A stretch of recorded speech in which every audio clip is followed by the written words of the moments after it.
Okay, so I'm back here now in my second video. In this video, I'm going to show you how to use Igor Pro to create a normalized scattergram of your homofret imaging data.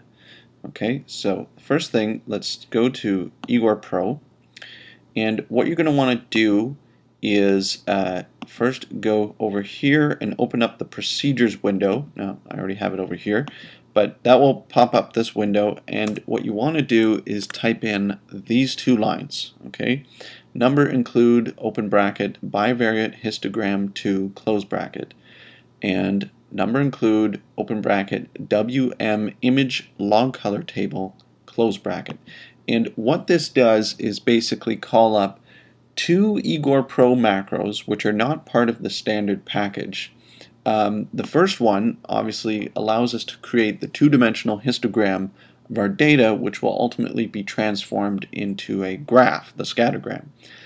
The second one allows us to create logarithmic color scales that can be applied to those graphs. Okay, so make sure you type those in, and then you have to click compile down here. Okay, compile, there, it's done. And when you do that, now when you go to macros in the Igor Pro menu, you'll see now bivariate histogram is there. Okay, so let's load the data.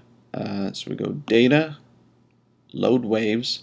Waves, you can think of them in Igor Pro, everything works by these things called waves. They're like imaginary tables of data. Okay, so load waves, and make sure the option to click make a table is there, and let's click on this little file path here. Let's go to the text file that we created in the last video. Okay, click open and do it. Right, so this secondary window, this is saying, okay, Igor Pro recognizes that there's a column of numbers, and there's a column of anisotropy data, and then there's a column of intensity data, and it's even recognized the names of these columns. Okay, so it's created this one called X-wave for this column, but these are the other two column names, and that's fine. If you're going to open up multiple images, though, I just want to say make sure you name these different things. So you could call your next image, if you do this a second time, call this anisotropy 2 or intensity 2, etc.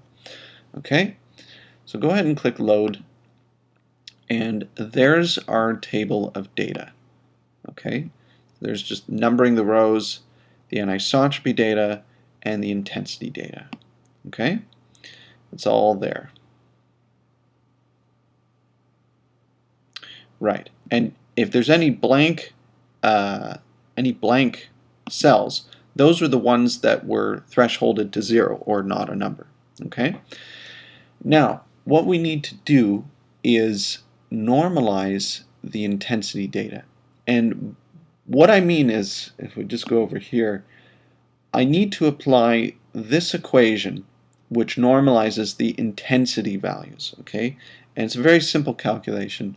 What we do is this FT, so that's a total intensity pixel value, so that would be any of these cells here, so let's say this one, and what we need to do is subtract the average background value from the total intensity image and divide that by the average total intensity of the cell, also subtracted by that same background value. Okay, so what we need to do is go back into image J and figure out what the average background value is, and also the average pixel intensity for the part that actually contains the cells. Okay, so let's pull those up. Let's go back over here.